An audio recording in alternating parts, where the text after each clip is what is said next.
क्या हुआ? इतनी जल्दी में क्यों बुलाया? क्या है ये सब? ये सब क्या है? तुमने तो कहा था कि किसी को कुछ पता नहीं चलेगा। फिर हमारे बारे में ये लड़की सब कुछ कैसे जानती है? डोंट वरी बेबी, मैं सब संभाल लूंगा। मैं हूं ना। जैसे उस अमन को ठिकाना लगाया वैसे इस लड़की को भी ठिकाना लगा दूंगा। तुम टेंशन मत लो, ओके?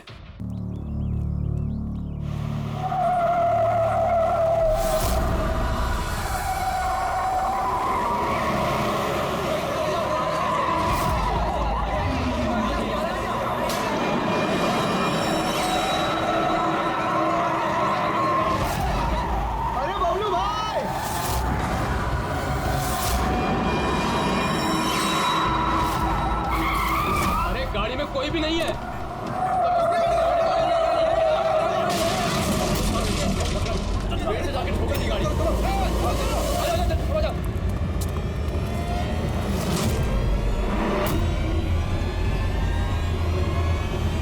अरे बबलू भाई, अंदर तो देखो, ड्राइवर नहीं है। गाड़ी अपने आप कैसे चल रही थी?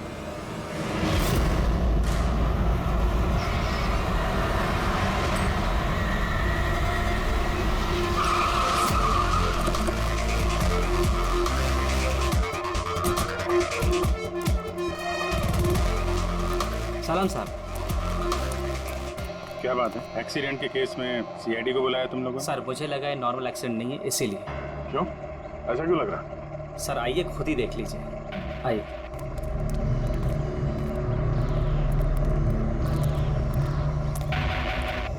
सर दरवाजा खुल नहीं रहा था, बड़ी मुश्किल से हमने खोला इसे।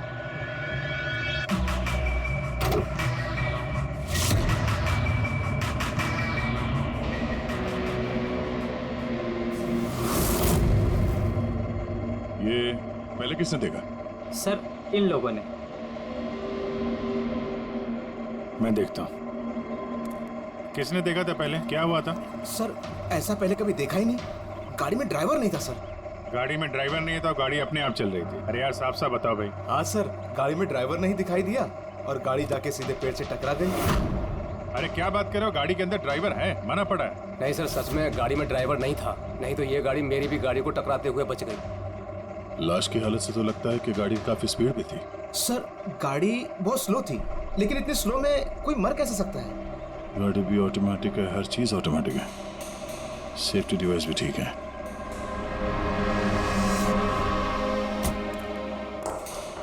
ये लोग तो बोल रहे हैं कि इन लोगों ने इसे ड्राइव करते हुए देखा ही नहीं।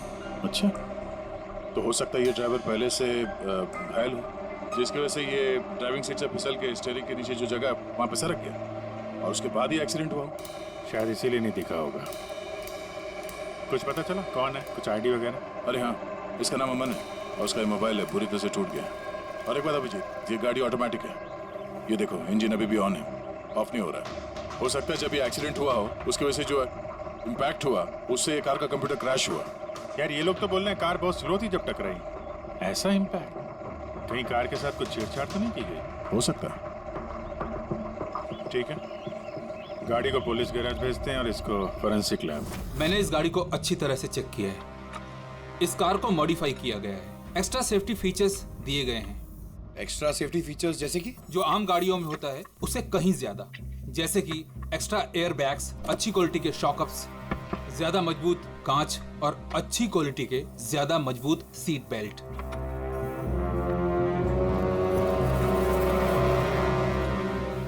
ये देखो, निकोटीन पैच।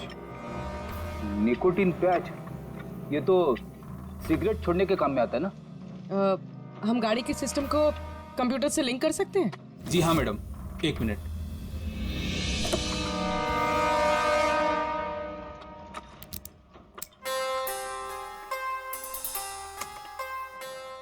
मैम, किसी ने सेटिंग चेंज किया है।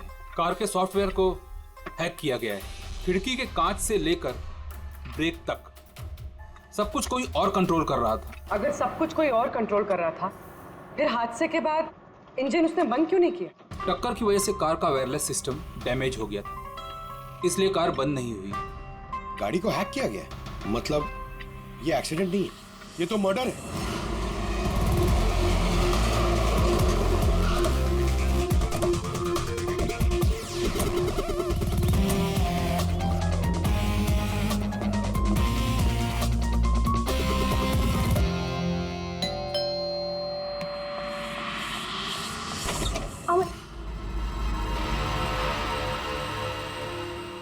लोग?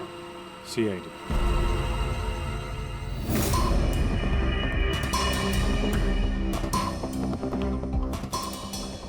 इस आदमी पर कोई टैंकर चढ़ गया था क्या?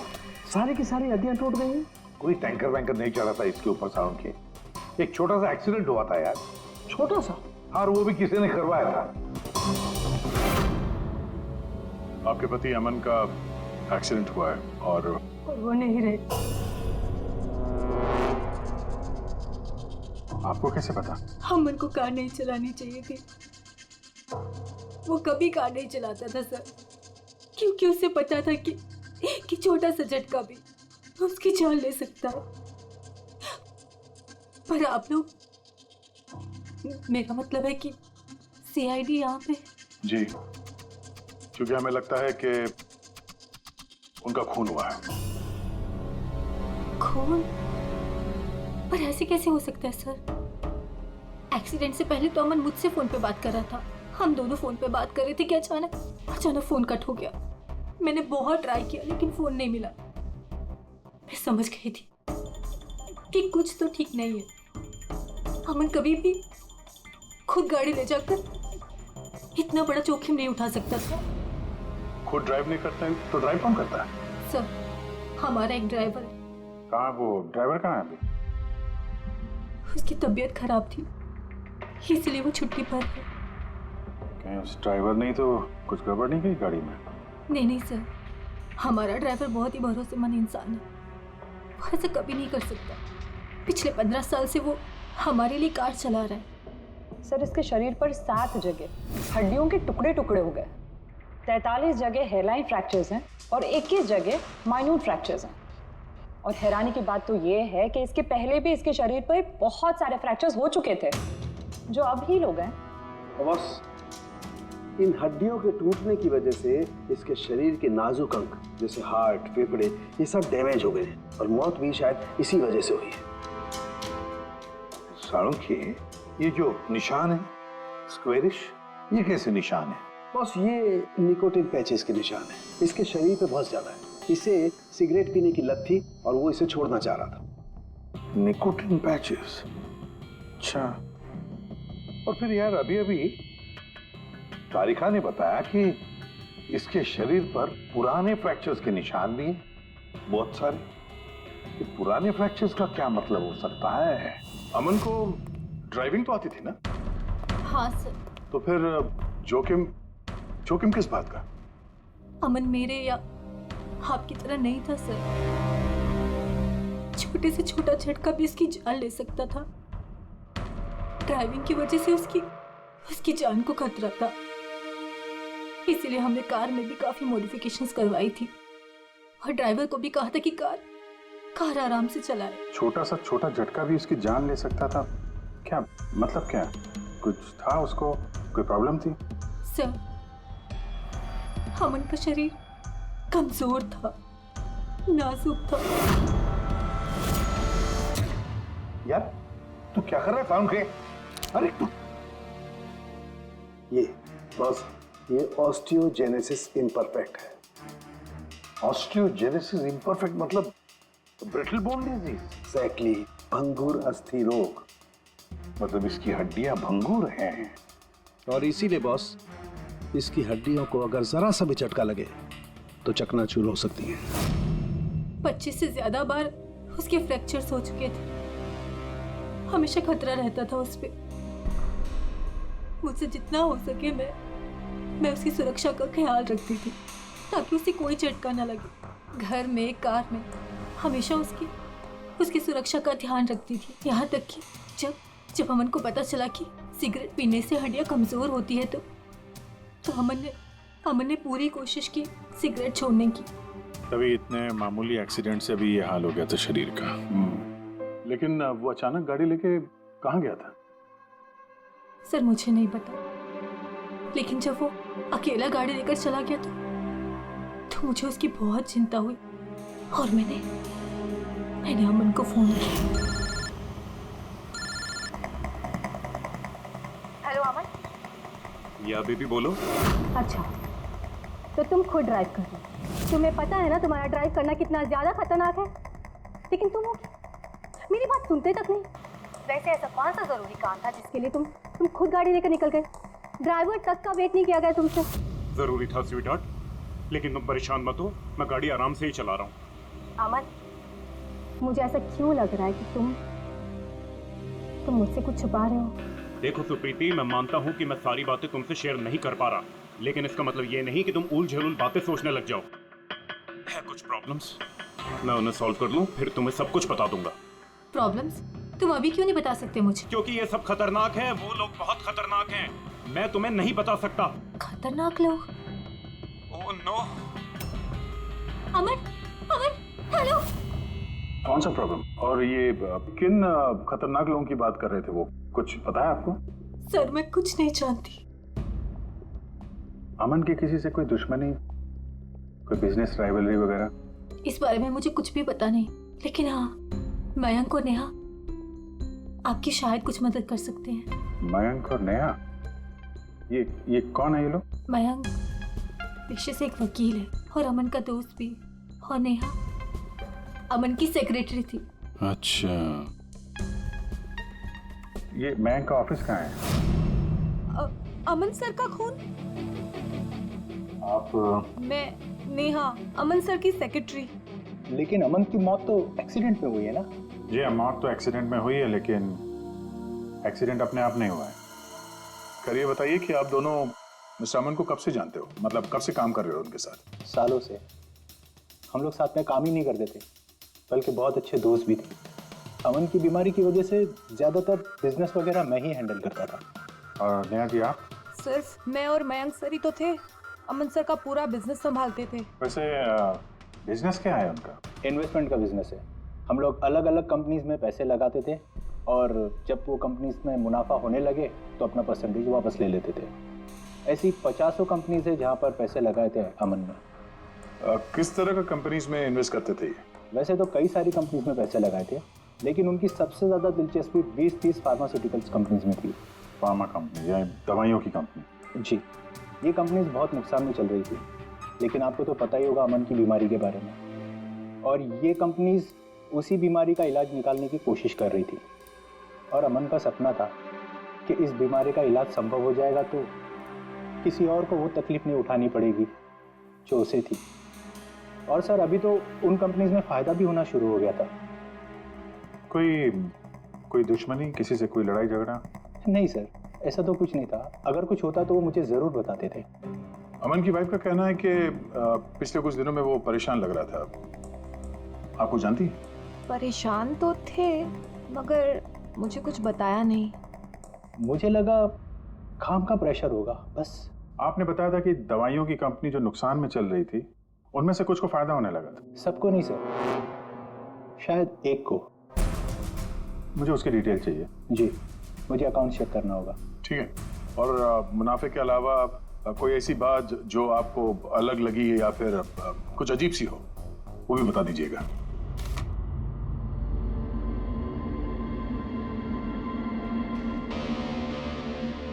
ये जादव है सर, अमन का ड्राइवर। काफी परेशान लग रहा है वो। देखते हैं।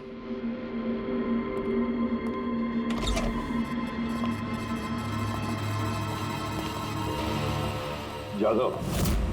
जी सर। अमन के ड्राइवर है ना? जी सर। क्यों, छुट्टी पर क्यों गए थे तुम? साहब, बीमार हूँ और अमन सर ने मुझे खुद छुट्टी दिया था। मिस्टर अमन को तुम ही लेके जाते थे ना? जी मैडम, अमन सर मेरे साथ ही जाते थे। कभी वो कोई टैक्सी वगैरह नहीं लेते थे। तो फिर तुम तो हमें बता सकते हो कि अमन साहब कहाँ कहाँ जाते थे, है ना? जी जी। ये देखो जादव, ये जगह पर उनकी मौत हुई थी। अब ये जो रास्ता है, ये कहाँ पर जाता है या फिर वो इस रास्ते पर कहाँ जा रहे थे, ये तुम्हें पता है? मुझे नहीं पता है। देखो, हमें पता है कि तुम इसके बारे में जानते हो। तुम्हारी भलाई इसी में है कि सीधे सीधे बता दो। जी मैडम। सुप्रीति मैडम से कुछ कहिएगा मत। वो सड़क के कुछ दूर पे एक मोटेल है, वहाँ हमेशा वो बार बार जाते थे। मोटेल में? बार बार जाते थे? क्यों? उससे मिलने जाते थे? जी साहब, एक मैडम थी।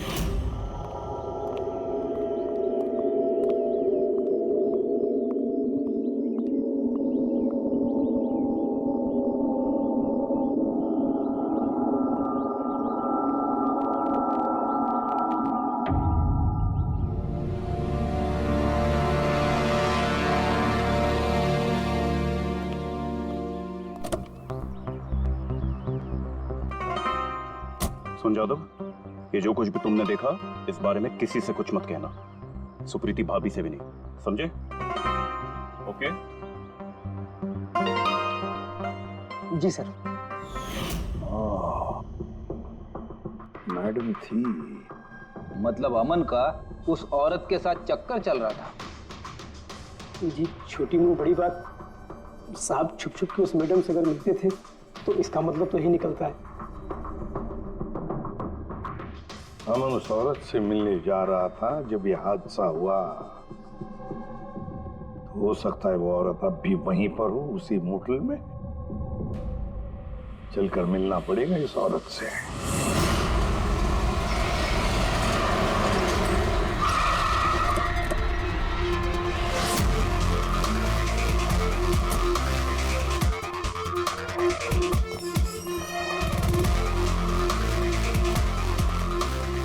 Excuse me?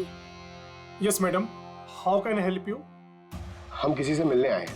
लेकिन आप लोग हैं कौन और किससे मिलना आप लोगों को? हम लोग सीआईडी से। ये आदमी, ये आपके मोटेल में आता जाता रहता है? हाँ मैडम। किससे मिलने आता है? हमारे होटल के रूम नंबर 305 में एक मैडम रुकी हुई है, रूही। वो उनसे अक्सर मिलने आता रहता है। 305? यस सर, वो अभी चेकआउट करने वाली है। ये रूही हाथ से निकलनी नहीं चाहिए। कहाँ से जाना है? सर यहाँ से लेफ्ट। पंकज, स्टेयरकेस से जाओ, हम दोनों लिफ्ट से जाते हैं।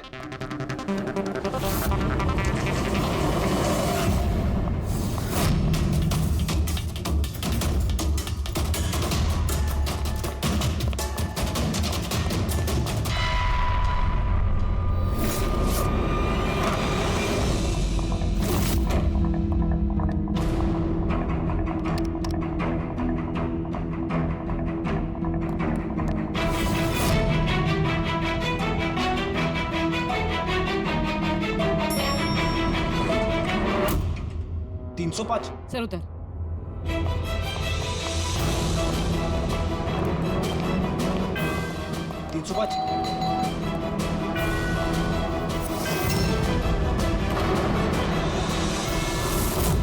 रूही?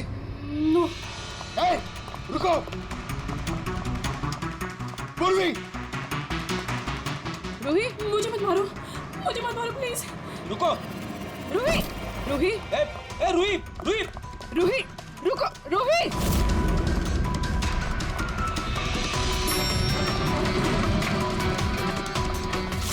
रुक जा। रूही, रुको। रुक जा। रूही, मार दो मुझे, लेकिन तुम लोग भी बच नहीं पाओगे। तुम लोगों का सच सबके सामने आ ही जाएगा। सच? कौन सा सच? मैं सब जान चुकी हूँ तुम लोगों के बारे में, सब जान चुकी हूँ। क्या बोल रही हो तुम? तुम्हें ऐसा क्यों लगता है कि हम तुम्हें मारेंगे? आओ। कौन सा सच? रूही, हम सीआईडी से। सीआईडी? चलो मान लिया रूही कि तुमने कुछ नहीं किया, लेकिन अगर तुमने कुछ नहीं किया तो वहां से भागी क्यों? मुझे लगा कि ये लोग मुझे मारने आए हैं। इसका मतलब कोई है जो तुम्हें मारना चाहता है? जी, वही लोग जिन्हें हम एक्सपोज करने वाले थे। उनके खिलाफ हमारे पास सारे सबूत थे। कौन लोग और कैसे सबूत? हाँ, बताओ।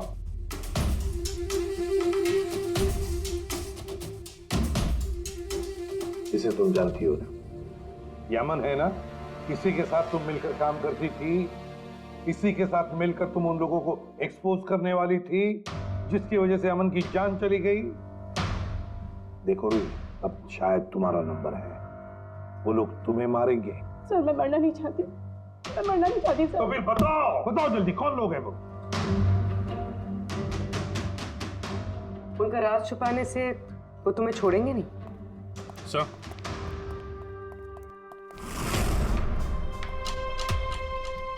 रूही, ये लो पानी पी लो, पियो। और मैंने यूं कहा ठंडे दिमाग से सोचो, अपने बारे में सोचना जरूर। मैं आता हूं।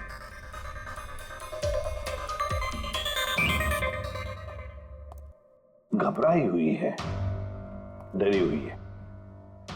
लेकिन अब डरने की क्या जरूरत है सर? अब तो सीआईडी के पास है वो। लेकिन सर वो हम पे भरोसा नहीं कर पा रही, थोड़ा वक्त लगेगा। से जो अमन का वकील है मयांक, उससे क्या पता चला? सर अमन ने बहुत सारी दवाई की कंपनियों में पैसा लगाया था, लेकिन वो सब की सब घाटे में चल रही थी। एक कंपनी है जिसने अभी अभी फाइनली फायदा करना शुरू किया था, CRM फार्मास्यूटिकल। और सर ताजुब की बात यह है कि अमन ने पिछले हफ्ते ही इस कंपनी के साथ जितने भी डीलिंग्स है वो सब तोड़ दिए। और मयंक भी इस बात से काफी हैरान था। वही तो समझ में नहीं आ रहा है कि इस अमन ने जब ये कंपनी लॉस में जा रही थी तब उसके साथ तो डील नहीं तोड़ा, और जब ये कंपनी प्रॉफिट कर रही है तब डील तोड़ने जा रहा है ये। और सर वो मयंक से कभी कोई बात छुपाता नहीं था, उसने ये बात मयंक को बताई भी नहीं। हाँ सर, मयंक ने उसका भरोसा तोड़ दिया होगा सर। आओ जरा। रूही, CRM फार्मास्यूटिकल्स के साथ जो अमन की डील थी वो तुम्हारी वजह से कैंसिल हो गई है ना? वरना उसके पास ऐसी कोई वजह तो थी नहीं। अब सच सच बता दो कि डील तुमने क्यों तोड़वाई? क्योंकि उसने मेरे भाई का खून किया। भाई का खून? सर मैं जिस शहर से आई हूँ उस शहर में बहुत पोल्यूशन है। मेरे भाई को पोल्यूशन से बहुत एलर्जी थी, उसे सांस लेने में बहुत तकलीफ होती थी। वो तो सिर्फ दवाइयों पर ही जिंदा था। एक मिनट, और वो दवाइयाँ थी CRM फार्मास्यूटिकल कंपनी की, हैं? जी सर, और सबकी सब नकली थी। मेरे भाई के ऊपर कोई असर ही नहीं कर रही थी, और ये बात हमें बहुत लेट पता चली और मेरे भाई की जान चली गई। तुम्हें कैसे पता चला कि वो दवाई नकली थी? सर मैं खुद एक प्राइवेट कंपनी में केमिस्ट हूँ। जब ये दवाइयाँ मेरे भाई पर असर ही नहीं कर रही थी तो मुझे शक हुआ कि क्या बात हो सकती है। तो मैंने इन दवाइयों को खुद से टेस्ट किया और मेरा शक बिल्कुल सही निकला। सारी दवाइयाँ नकली थी। नकली थी मतलब? सर हर एक दवाई एक खास केमिकल से बनती है, और जिस दवाई की मेरे भाई को जरूरत थी वो केमिकल तो उस दवाई में था ही नहीं, जिसकी वजह से वो दवा उस पर असर भी नहीं कर रही थी।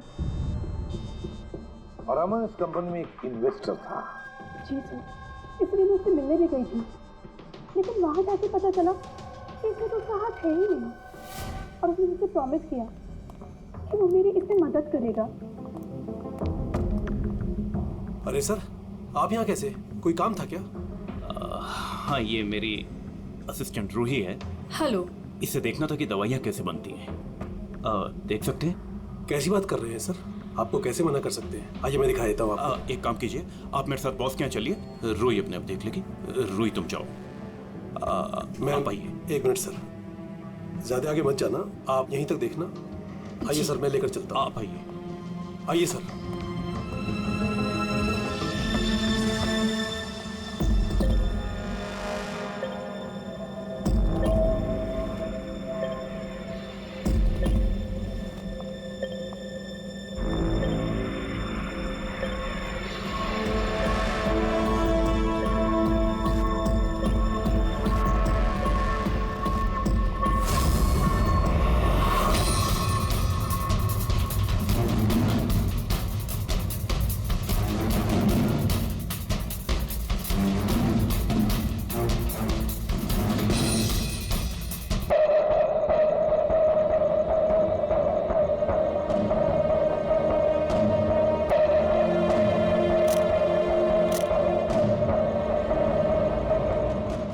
केमिकल है, लेकिन ये लोग यहाँ से बाहर क्यों लेके जा रहे हैं? सर हमने सारे सबूत जुटा लिए थे और सारे सैंपल्स भी टेस्ट किए थे।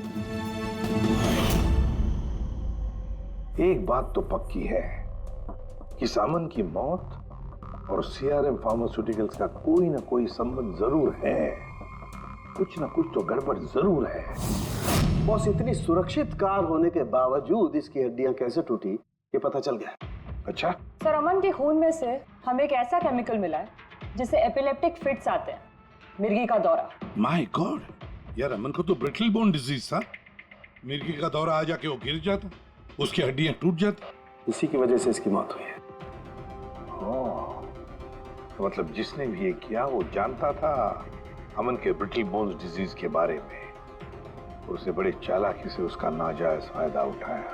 पहले उसने अमन की गाड़ी का कंप्यूटर हैक किया और फिर एक्सीडेंट से पहले उसे उस केमिकल का इंजेक्शन दिया जिसकी वजह से उसे मिर्गी का झटका आ जाए।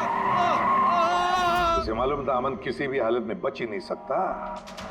अगर मिर्गी का झटका आ जाता तो वो गिर जाता, जिसकी वजह से उसकी हड्डियां टूट जाती और वो मर जाता। अगर उसमें से भी बचता तो कार के एक्सीडेंट में से तो बच ही नहीं सकता था वो।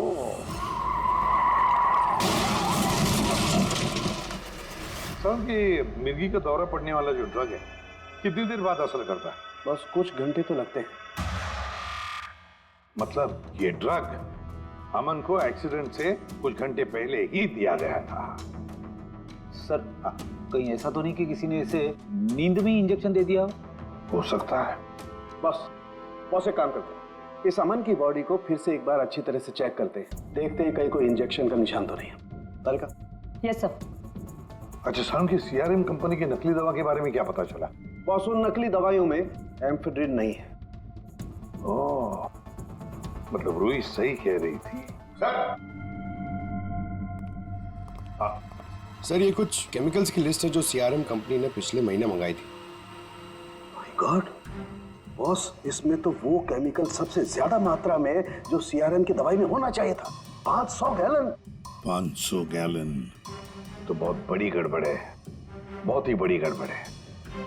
पंकज, अभिजीत और दया से कहो कि वो सीआरएम कंपनी में जाए और वहां से मुझे फोन करें।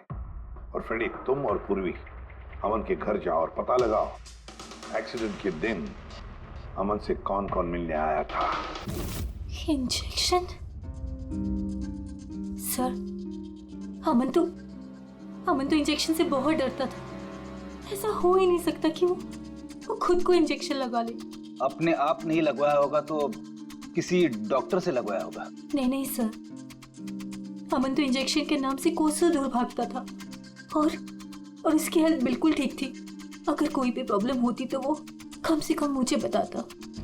किसी और से नहीं लगवाया, खुद नहीं लगाया, तो फिर वो केमिकल उसके खून में पहुंचा कैसे? अच्छा बता सकती है, घर से निकलने से पहले अमन किस किस से मिला? मयंक और नेहा आई थी उससे मिलने। और हाँ मैम, एक आदमी आया था अचानक से, जसवंत। जसवंत? ये जसवंत कौन है? जी, जसवंत सीआरएम कंपनी का सीईओ है और अमन ने उसकी कंपनी में पैसे इन्वेस्ट किए थे।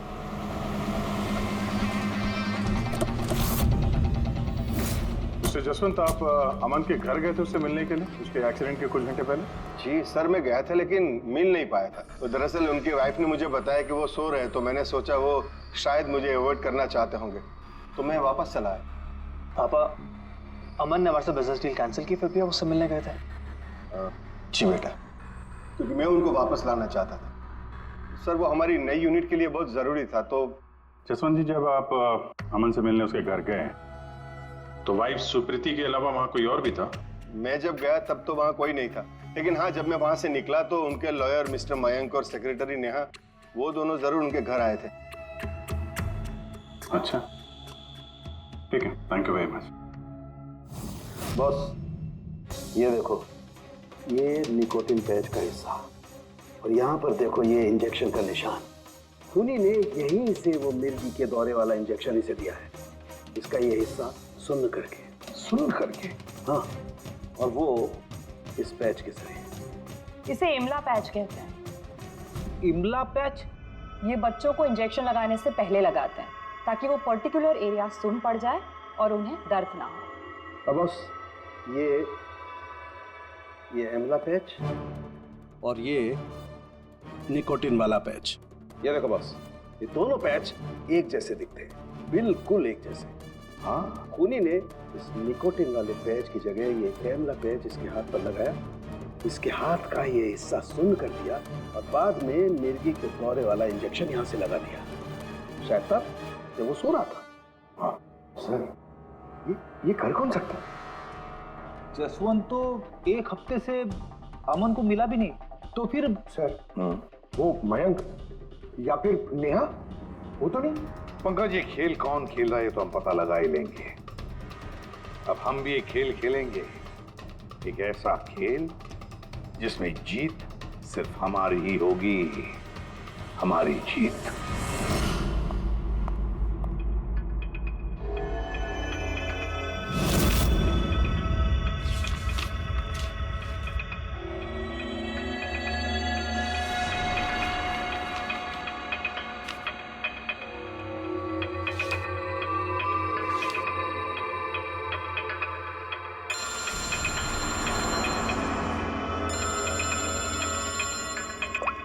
हेलो, मेरा कुरियर तो तुम तक पहुंच गया होगा। कौन है तुम? और ये सब मुझे क्यों भेजा है? तुम लोगों ने अमन को तो मार डाला, लेकिन तुम लोग मुझ तक नहीं पहुंच सकते। अगर तुम लोग चाहते हो कि मैं अपना मुंह बंद रखूं, तो मुझे 5 करोड़ रुपए देने होंगे। ये क्या बकवास कर रही हो? मुझे इन सब के बारे में कुछ नहीं पता। वो तो जब ये सबूत पुलिस तक पहुंच जाएंगे तो तुम्हें खुद का खुद पता चल जाएगा कि मैं क्या कह रही हूँ और क्या बोल रही हूँ। देखो देखो देखो, मैं कुछ इंतजाम करता हूँ, मुझे थोड़ा सा टाइम दे दो। ठीक है, तुम्हें 2 दिन का वक्त मिलता है, मैं फिर कॉल करूँगी।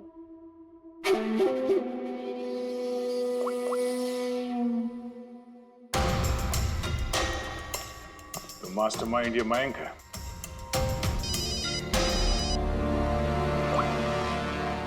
हेलो अभिजीत सर, सर मैं मयंक बोल रहा हूँ। सर मुझे एक कोरियर आया और एक लड़की का फ़ोन भी आया और उसने मुझसे 5 करोड़ रुपए मांगे, तो मैंने सोचा ये बात आपको बता दूँ। नहीं, बहुत अच्छा किया तुमने, मैं देखता हूँ। Thanks. Thank you so much. Mayank का फ़ोन था। उसने उस कुरियर रूही के बारे में बताया सर, और उसने ये भी कहा कि उसने जानबूझ के समय मांगा ताकि हम इस तक पहुंच सके। तो ये मयंक नहीं बल्कि कोई और ही है।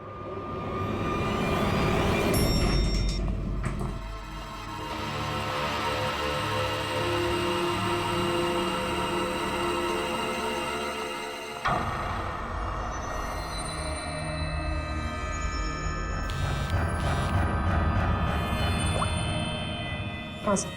पूरी इस नेहा पर नजर रखी है ना तुमने? हाँ सर, वो अभी अभी यहाँ से निकली है। कड़ी नजर रखना पूर्वी, बिल्कुल कड़ी नजर। अपनी नजरों से ओझल मत होने देना उसे। ये नेहा ही हमें उस खूनी तक पहुंचाएगी। सर।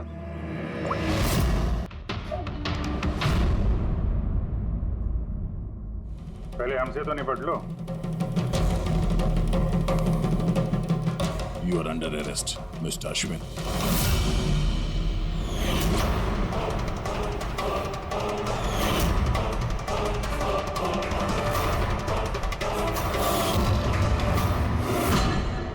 अश्विन के पास तो वजह थी, तुमने अपने बॉस का खून क्यों किया? हम दोनों एक दूसरे से प्यार करते हैं। जब मुझे पता चला कि अमन सर सीआरएम फार्मास्यूटिकल की जांच कर रहे हैं, तो ये बात मैंने अश्विन को बता दी ताकि वो लोग अपनी गलतफहमियां दूर कर सके। लेकिन इसने तो अमन को ही दूर कर दिया। क्यों अश्विन? मैं जानता था कि अमन को कुछ समझाने का कोई फायदा नहीं होगा, वो तो हमें जेल भिजवा के ही रहता। तुमने मेरे भाई को मारा, अमन का खून किया, और ना जाने कितने मासूमों की जान ली होगी तुमने अपनी इन नकली दवाइयों से। सच में बहुत घाटा हो रहा था, नुकसान पे नुकसान हो रहा था। डैड नहीं मानते, इसलिए उनको बिना बताए मैंने केमिकल्स को नॉर्थ इंडिया के प्लांट में भेजना शुरू कर दिया। उससे हम नशा बनाते थे, थोड़ा प्रॉफिट हो ही रहा था कि अमन ने सारा खेल बिगाड़ दिया। सिर्फ फायदे के लिए दवाइयों की जगह पे तुम ये जहर बनाने लगे थे, हाँ? मुझे कंपनी की हालत पता थी। मैंने अमन सर को अश्विन से मिलाया था ताकि वो कंपनी में इन्वेस्ट करके उसे टूथपेस्ट में बचा सके। और अमन खुद को तुम लोगों से बचा नहीं पाया। ये सब कुछ मैंने अपने प्यार के लिए किया। मेरे अलावा कोई ये कर नहीं सकता था क्योंकि वो अपने निकोटीन पैच मुझे से मंगाते थे।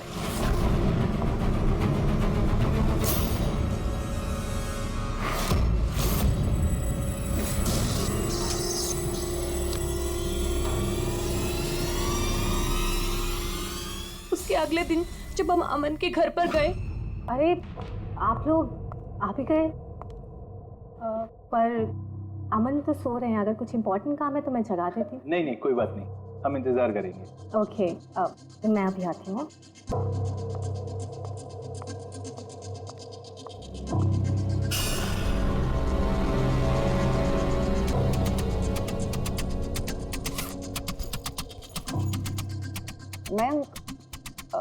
मैं जरा वॉशरूम होकर आऊँ?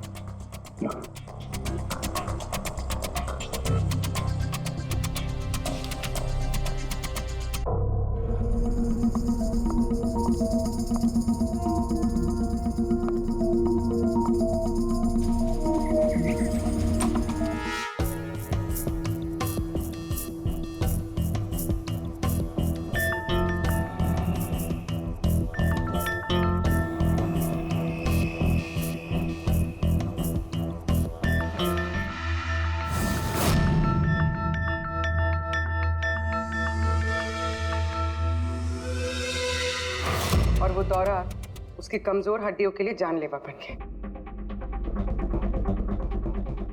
और तुम चीफ टेक्नोलॉजी ऑफिसर, तुमने रिमोट कंट्रोल से अमन के कार के कंप्यूटर को हैक कर दिया और उसका एक्सीडेंट करवाया। कमाल का दिमाग पाया तुम लोगों ने, कमाल का दिमाग। काश यही दिमाग किसी अच्छे कामों में इस्तेमाल करते तो देश का भला हो जाता, समाज का भला हो जाता। पर नहीं, तुम्हारे इस टेढ़े दिमाग ने दो मासूम लोगों की जानें ली और पता नहीं कितने सैकड़ों लोगों की मौतें हुई तुम्हारी इस गलत दवाइयों की वजह से। तुम्हें तो कड़ी से कड़ी सजा होगी, शायद फांसी होगी तुम्हें।